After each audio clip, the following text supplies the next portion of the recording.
George Kilpatrick, Inspiration for the Nation, celebrating people we feel good about.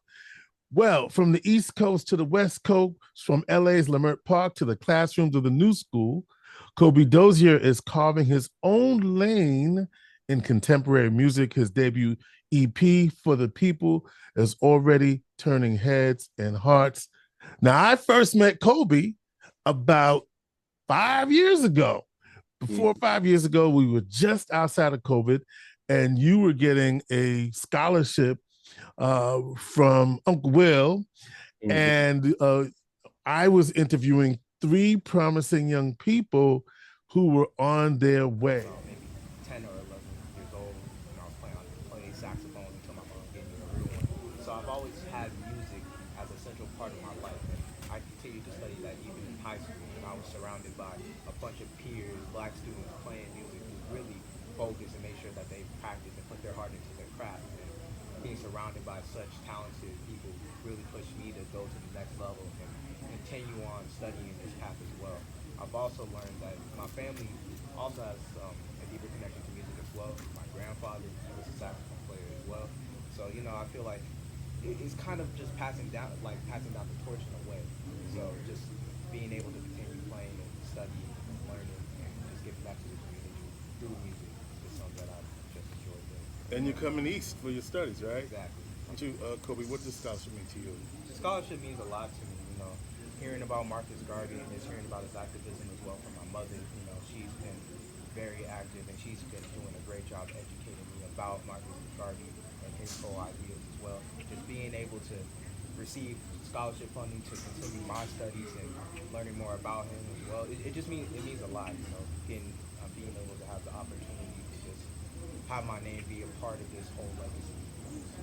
Have people know that the scholarship is important to me and I'm going to use the scholarship to help me back to the community like Marcus. Oh, it's interesting. You said having your name be connected to the legacy of Marcus Garvey. Why is that significant? Well, Marcus Garvey's name has been something that's been thrown around a lot in my family.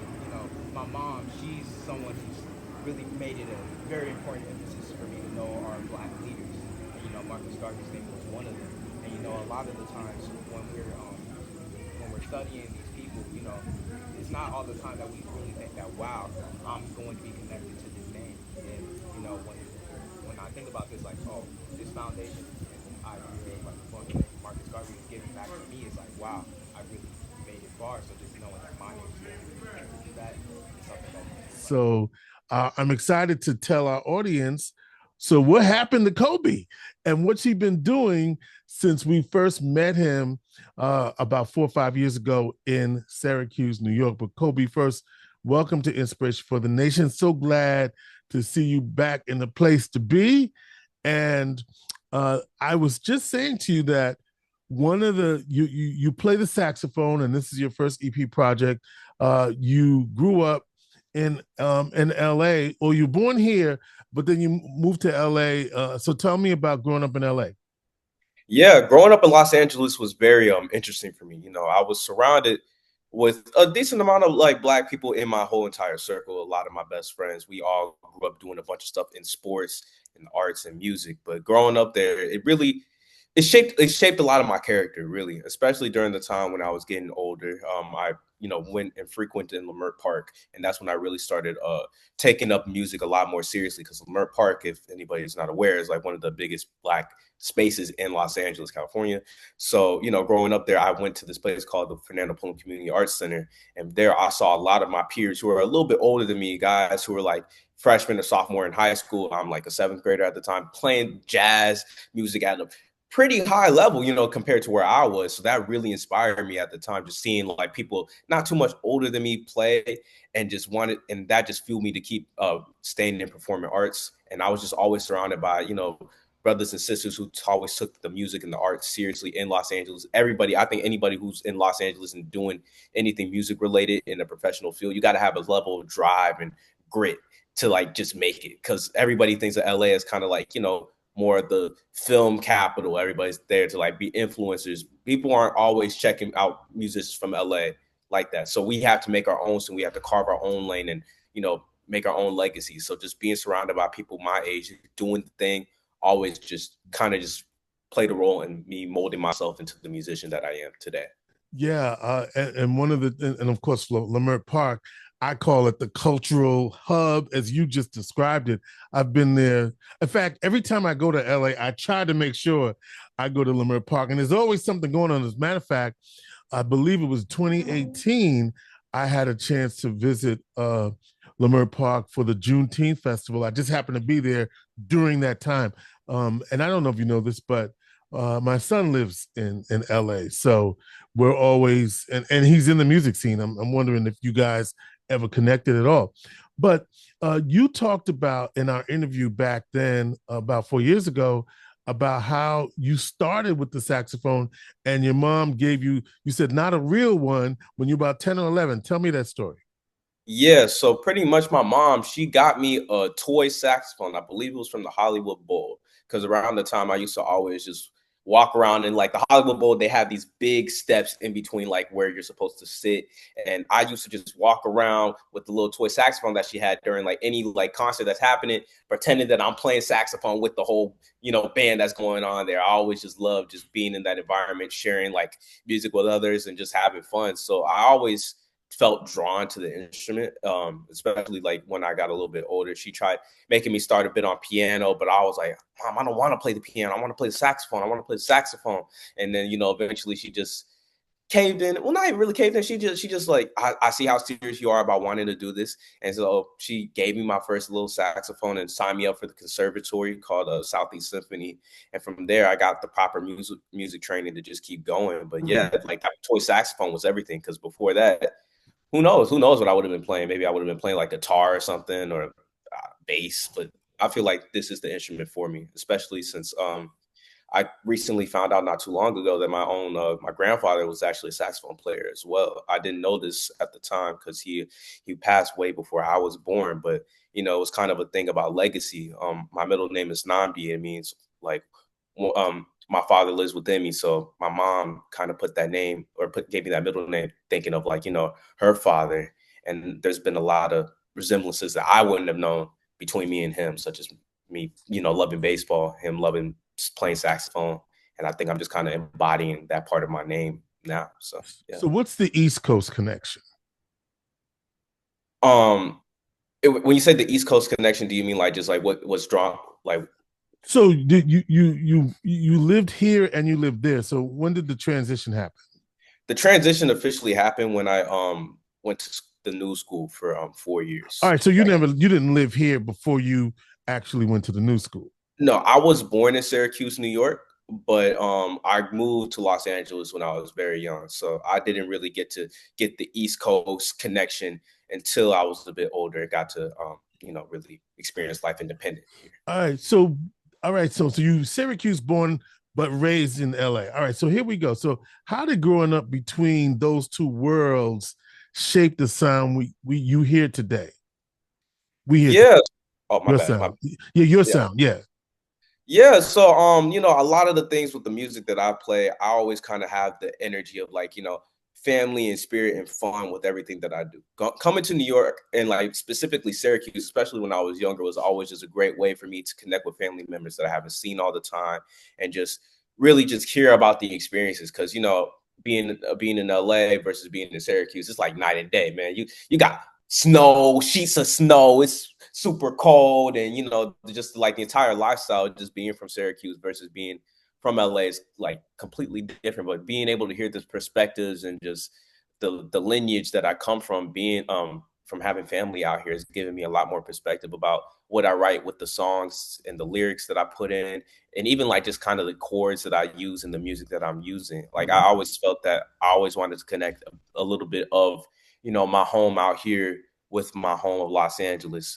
And I've been trying to do that with all the new music that I've been writing as well. So that's kind of how I do it. That's it's interesting because you don't hear or see a lot of that connection between the Q's and LA. So you're really trying to carve out your sound. And how would you describe your sound? Because you say you started being influenced by jazz, but there's a little bit of hip hop, there's a little bit of everything in your sound. Yeah, I always grew up listening to a lot of hip hop growing up. I think one of the things my mom always used to play was like, hmm, yeah, no, she played a couple of different artists, but like, I would have her. She would be playing artists like Common, sometimes some like old Kanye West, a lot of Slum Village. So a lot of these different influences kind of came into like how I wanted to approach music and like jazz, because there's always an intersection in between it. Because if we talk about the lineage of like Black music, we could talk about the blues and how the blues leads into jazz, and then how jazz leads into hip hop. There's like it's like a tree. It's like a family tree that all comes back to one root. So I've always felt that it was not too hard for me to intersect these two interests of mine, especially with like and using hip hop rhythms and different songs like that. So, for example, I made a song called "No Breaks" on my EP for the people, and this one was kind of more on the high, the fast rap type of vibe. I was really inspired by Kendrick Lamar's Section 80. I was inspired by Section 80, that album from Kendrick Lamar.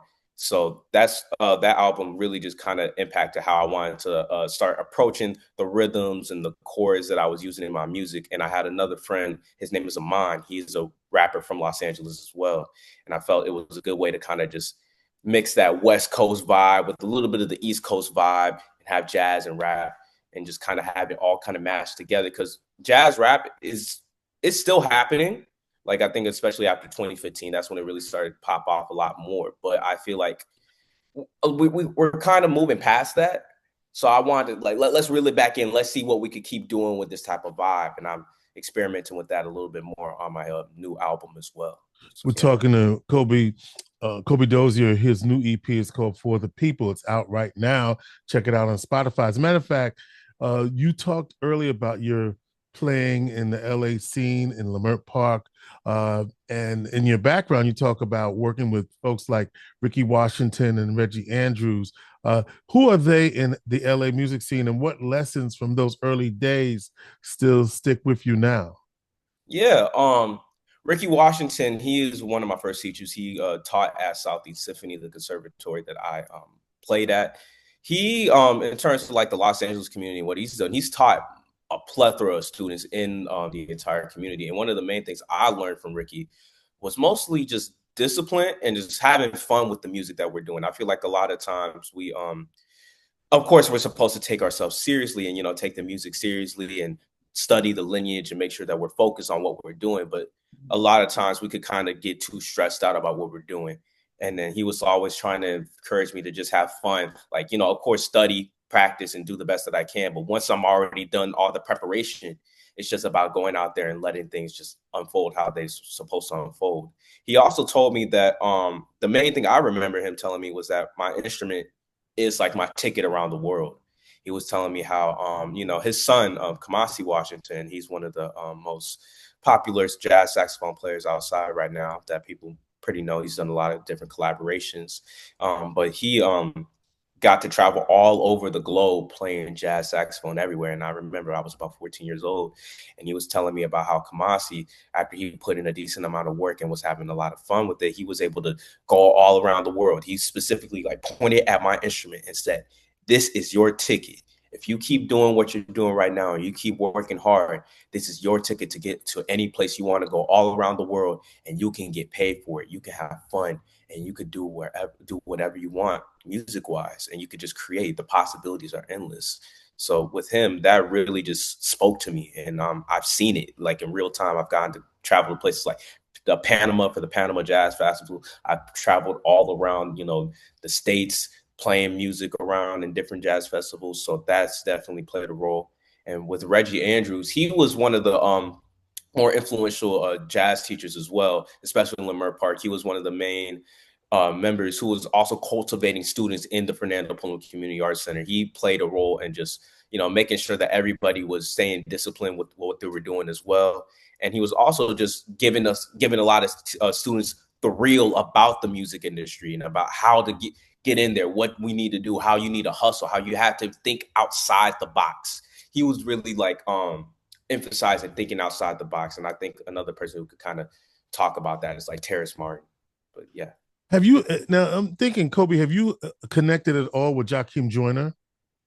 I have not personally. No. Yeah, he's from Syracuse, plays sax, and I think he's based in LA as well. Just wondered if you guys had connected in your travels through LA. So fast forward, so you and I sitting in the doing that interview about 4 years ago, and you said I'm going to the New School in New York City, and that in itself is a creative hub. How did that environment help you to develop your artistry? Oh, where do I begin? The New School was one of the places where I just felt the most creatively free. With the New School, it's connected to the school called Parsons School of Fashion and Design.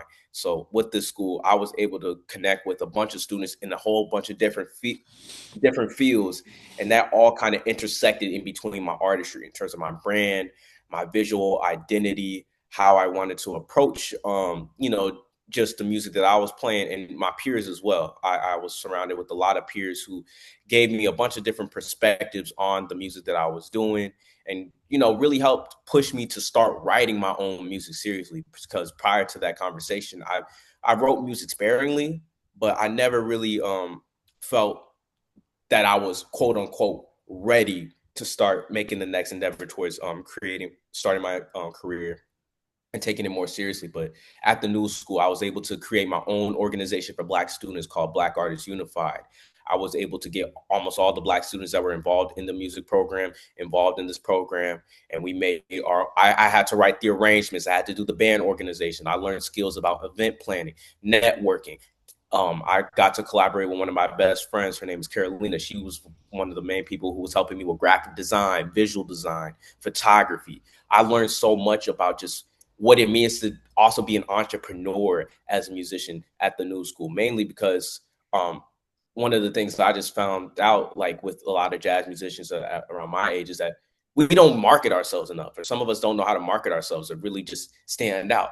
So I've always felt that I wanted to deliver a message of quality, but seriousness with everything that I do. So always making sure I'm at the best that I can be, music wise and visual wise. Because if I don't, I felt that you're telling a story with everything that you do. And I think being at the New School really taught me about storytelling from a musical perspective and from a brand perspective to try to get people really invested in what I'm doing in my journey. You talked about traveling around the country and got to travel internationally as well, but you just graduated. So how did you manage that? Yeah, it was a bit interesting. A lot of the traveling that I was doing was actually during I think it first started during high school as well. Like I traveled to I believe like North Carolina for the John Coltrane Jazz Festival. I traveled to Panama for the Panama Jazz Festival. In New York, I got to travel. I traveled a bit in between different parts of the cities. I think but I would mainly stay within like New York State, maybe like some places like Ithaca. But I would also try to play in like around both of my homes in New York and Los Angeles. I did a lot of playing in between both of those cities and building up my fan base around there. So I was playing all over like different parts of the city once that started happening. But international travel was more towards my latter end of high school. Once college came around, I couldn't really do too much international travel due to classes and other restrictions like that. But now, yeah. Yeah, so let's talk about For the People, your debut EP. That title alone feels powerful. What's been the message behind the project? And we're going to have you give us a little sample in just a minute. Yeah, sure. For the People, the entire idea for the People came to me honestly just during the time where I was listening. Like I was at the Blue Note. I believe I was seeing another saxophonist named Braxton Cook. And by the time that I left his concert, I was feeling really inspired. And a lot of times when I'm hearing at live music events, melodies and ideas just come to me. I feel really inspired hearing the music. So I just had this little melody coming in, like just called just like the like just like the little groove, like in the melody, like he's for the people. So, like I didn't even have the lyrics at the time. I just had the and it just stuck to me like glue. It was kept reverberating through my head. And I was able to eventually talk to one of my teachers, Darius Jones, about the melody. And he just helped me start fleshing out the ideas of the song. I presented it to a couple of my friends. We just fleshed it out. And the whole idea and just message of it was kind of like a message to myself, and also a message that I wanted to share with other people. Like, he's for the people. I felt that it was talking about me, but I also wanted it to like be a theme song for other people, because I'm sure I'm not the only one who feels like I have an impact on other people's lives and wants to have a positive impact on other people. I felt that it was just a good way to remind myself of my mission, what I'm trying to do, and who I'm trying to be in this world. I always feel that I lead with good intentions, and I try my best to inspire others and keep others motivated to do things. So I wanted to write this song to just kind of commemorate what I've been doing so far, and just make sure that I'm staying aligned with the message that I'm trying to give out to the world. So, and you got to play with you were just talking about Kamasi Washington. You got to play with him at LACMA. Tell me more about that. LACMA, yeah. So yeah, that was a really positive experience. Yeah, I grew up with, like, Ricky Washington and like Kamasi and their family. Their family was always really close to mine, since Ricky was my teacher, and I always kept in touch with Kamasi. So when I actually found out about the show that was happening, I just gave him a call. I was just trying to get some tickets to see the show. I was like, "Yo, this is crazy, man! Like, hey, do you think you could give me like a ticket so I could come see the show?" Like, he said, "Hey, man, actually, we got a space open up if you're trying to play on the show." I was like, "What? You got a space?" Man, he said, "Yeah, you want to?" I'm like, "Man, why'd you even don't ask me that question, dude?" Yes. So he just honestly just gave me the opportunity, like, just out of nowhere. Out of nowhere, and yeah, it just all kind of aligned. Being there was really, really impactful. I was surrounded by a bunch of my peers, people I grew up playing with like for years, since I was like 13, 14 years old. We're all young adults now, taking our first steps into the professional music scene. So I'll really shout out to him to giving a chance for, like, the new generation to come up and start making our own ways in the music scene. So I was surrounded by a bunch of mentors, saxophone players, and other musicians that I looked up to in the West Coast scene. And I got a lot of knowledge from it, just being able to learn from them, them passing off knowledge, and explaining to me, like, just making sure I knew the ropes with everything that I was doing. Like, if there's parts that I was not understanding, they will always be very positive. Hey, they would be like, "Hey, man, okay, this is how you should approach this part. This is what you should do." So that's how. And it speaks to the collaborative nature, right? Because we often think, "Oh, I'm not going to put him on because he plays the same instrument as me, and I don't want to give him some shine if I'm still doing my shine." And yet, he showed you some love. So I think even that speaks volumes about the kind of person you are, because he put you on even though y'all play the same instrument. So back to your EP, For the People.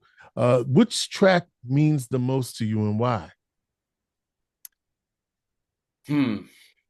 That's tough, because the two tracks that mean because like it's hard, because For the People, I'd say, means a lot to me, because the whole project.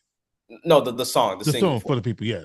The single For the People means a lot to me, because obviously the meanings of the lyrics, and it was like, that song is like my baby. It was like my first real song. But I also feel like No Breaks, the overall message of No Breaks really applies towards me, but I think it could be applied towards any person in like the Black community, because the main lyrics of it is like, take no breaks, no, Black man, take no breaks, no Black man. Take no breaks, Black man. Ease your pain, lead the way, Black man. Like, it's like a way. It was my way of just kind of telling myself to like keep working hard, but not not get consumed with the idea of working too much, like, or not. Excuse me, not get too consumed with the idea of working too much, but ensuring that I'm doing what I need to do, because I think one of the things is that it was kind of a double entendre on the word all gas and no brakes, like, because when we have when we have a vision, we have a goal in mind, we always want to make sure that we're putting our best foot forward. And I just wanted to write that song as a way to just remind myself to keep going. And I felt like a lot of other brothers and even sisters as well felt that this song just had a very universal message to it, especially when I was having stuff like "We Will Never Stop the Fight" going on with a bunch of the vocalists. So yeah. so you do vocals, you do your saxophone playing. Do you play any other instruments other than tenor sax? Do you play the flute, for example? Yeah. I'm actually taking up some flute right now. Right, right. It's necessary. If you play sax, you got to play. You got to learn how to play the flute. Yeah. So I actually have been working on my flute chops these past couple Yeah. months. What people don't know, I play the flute, and the fingerings are very similar on saxophone and flute in terms of the notes. So it's usually something that a lot of saxophonists end up taking up the flute because of that. All right. So give me a little sample. You got your saxophone right there, tenor sax. Are you going to give me a little something from For the People or from No Breaks? Which one are you going to give me? Or neither of the, or none of the above. You give me what you want to give me. I'll give you. This is tough. Here, let me pull out my horn. Low key, I might give you one of my new songs that I haven't played. Very good. I have played it a couple of times live. I've actually played this song with Jason Moran and Esperanza Spalding earlier this summer. It's titled "The Vanguards." It's going to be out on my new album, Namdi. And this one, this song is more of a commemoration to both me, but not even to me, but like to the upcoming generation of musicians. It's called, like, with the Vanguards, the idea of it is like people bringing in new change and new ideas, the new leaders. And I felt that this was a good song to kind of just show appreciation to, all the people who are like in my age group coming up, and we're doing our thing. So I think I'll play a little bit of that melody for you. All right, let's hear it. Kobie Dozier.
So tell me about that piece, Vanguard. Yeah. So the Vanguards actually started off with the little bass riff. Like, I wasn't able to play that because I don't have the bass on me, but like I was inspired by, like, kind of like cowboy bebop type of vibe, and like, a lot more of straight ahead jazz with a lot of the songs that I was going with this one. So like I had like a little bass line going like dun dun dun dun dun dun dun dun dun dun dun dun dun, like, and so just having that groove just popping through my head, I'm thinking, what can I do that's like a strong start to like such like a groove like that, like, just so I just was pondering on it for a couple days, and then eventually, I just sat down and I didn't even like play my instrument. I just sat down like in the practice room, humming the idea of the melody, and then I just honestly, I sometimes when I'm at a rut and I'm not sure what I want to do, I'm not sure what to write for a song, I honestly just stay in the practice room or wherever that I'm in the space of practice, and I just stay there in silence, and I just focus. I don't even say any words. I don't play the instrument. I just kind of maybe hum under my breath, or just have the idea of the song in my head, and I just let the universe kind of just present whatever it is to me. And then that's just kind of what happened. I just had that melody just come through, and then from then on it was pretty easy. I mean, after that, I really fleshed out the song earlier in March because I was doing a recording session with a couple of my friends who were coming in from like the Bay Area, from like Rochester, and they were all in like New York for a couple of days. And it was like a once in like a I won't say a lifetime, but it was like a golden opportunity because they don't really come to New York often. That's like a once a year type thing, and everybody was there at that certain time. So I was like, let's do it. I did like a little recording date, and then I had like 2 days to write the song. So I immediately just spent that first day just letting the idea come through, and then I just fleshed it out. And once I brought it to the studio, I just let whatever happen, and I just felt the song come through. And it's one of my favorite songs that I've written to this day. I've been able to play it a good couple of times for new shows, and I've actually gotten a crowd to sing the melody with me.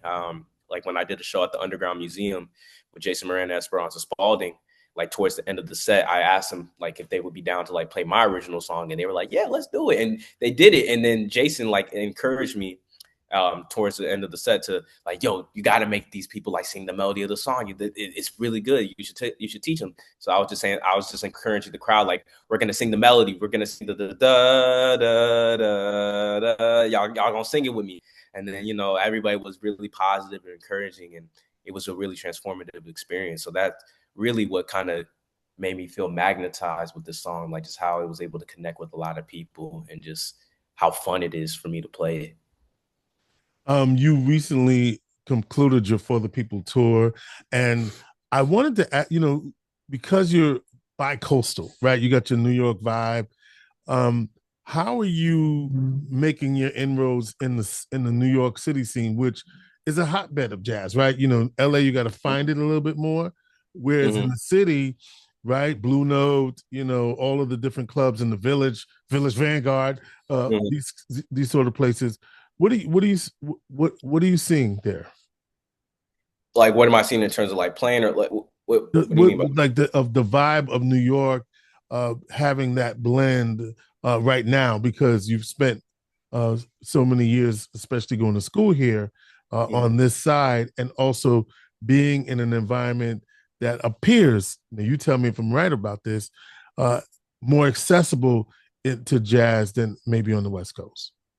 Yeah, I mean, with New York, I feel like it's like you said, it's the hotbed of jazz. There's no place in New York where you can't find some jazz any time of the day, any day during the week. They're going till 4 or 5 in the morning playing jazz at like Smalls, or like up until 1 or 2 in the morning at like Ornithology. It's always there, and I think the culture is pretty accepting. I think they're very open with who they let play at these venues, as long as you do the homework. And I think you just walk in with the level of authenticity. Like, you don't have to be the greatest player in there, because it's just kind of like it's a rite of passage, just being a part of that system and just doing it, and just being able to play with other people who are better than you. It's kind of like an iron sharpens iron type of thing. You get inspired by seeing people your age or a little bit older than you in the scene playing and really being authentic about what they're doing. So that's one thing that the New York scene has. LA, we have jam sessions, and we have a lot of sessions too. It's not as popping as New York's, just because New York is kind of the mecca, but LA's scene is very unique, but also very fun. And like we have our own set of like standard repertoire that we call to play versus New York. So like we also play, I say like in LA, we play a lot of tunes from like different West Coast artists. Like I would hear us calling tunes from like Kamasi, tunes from like Terrace Martin. Sometimes they would be calling Kendrick Lamar tunes off of To Pimp a Butterfly during the jam session, and that's just how it goes. And I think both scenes are very unique. And of course, while LA's isn't as known, I think it's very accessible, especially now. Now, like this summer, I learned like during my tour, lots of people in LA are looking for jazz. It's really growing. Like the scene here is very, very live. People, especially young people my age, like ages like, you can see 18 to like 24, are just looking for good vibes to experience with friends and family. And I personally experienced that when I did my show for my For the People tour. I did it at this venue called Blind Barber, and it was like a free jazz night, and it was crazy. We had like over 160 people there. I was what to expect. I was expecting maybe like 40, 50 people. It was over 100 some people. It was a packed set and lots of love, and I was able to showcase a lot of my own original music alongside a couple of covers. But but LA's jazz scene is growing, it's thriving. It's not as big as New York's, but we got our own lane and we're developing, and I'm I really like proud. I like how you said we have our own lane. And speaking of your own lane, you got an upcoming show in La La Land. Tell me about it. Yeah, so I'm coming up with my own show. It's called The Juke. I was a bit inspired by, like, the whole aesthetic of the movie Sinners by Ryan Coogler. So, Yes. how that movie just acknowledges the history of our lineage of Black music, and, like, it intersects the past with the future, especially during that one scene Yes. where if you've seen the movie, you know Yeah, yeah, exactly yeah, exactly. Yeah. If you how like all it goes together. yeah. And so when is that gonna happen?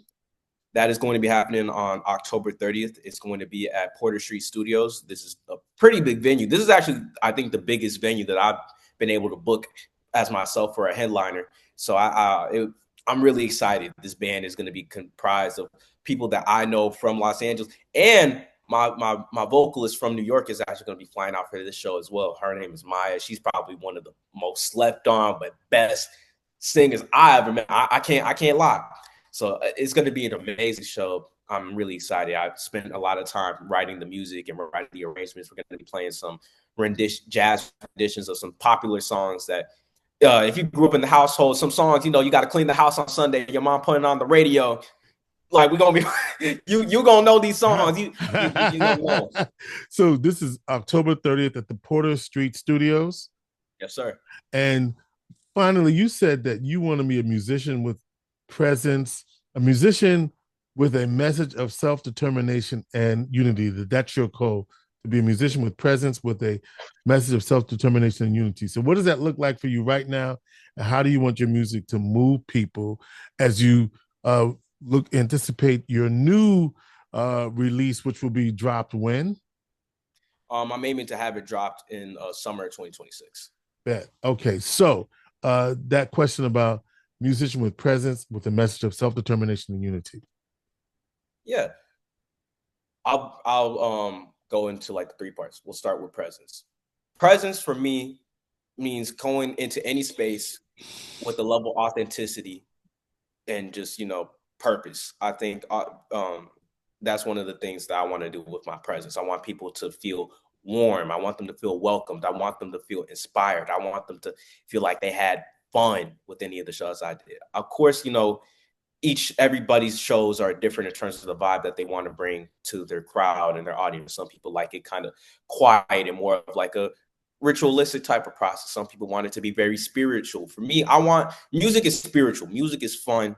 And, I want everybody to go in there, not sure what to expect, but to go there leaving, wow, I feel changed. Wow, I'm so happy that I took this time to go to the show. I want everybody to feel really inspired to just do their own thing. And I've felt that, that's kind of how I've been carrying myself with a lot of my shows. I've had a lot of people reach out to me after my shows, telling me how they're really inspired, how they're really happy about, just taking a chance on hearing my music.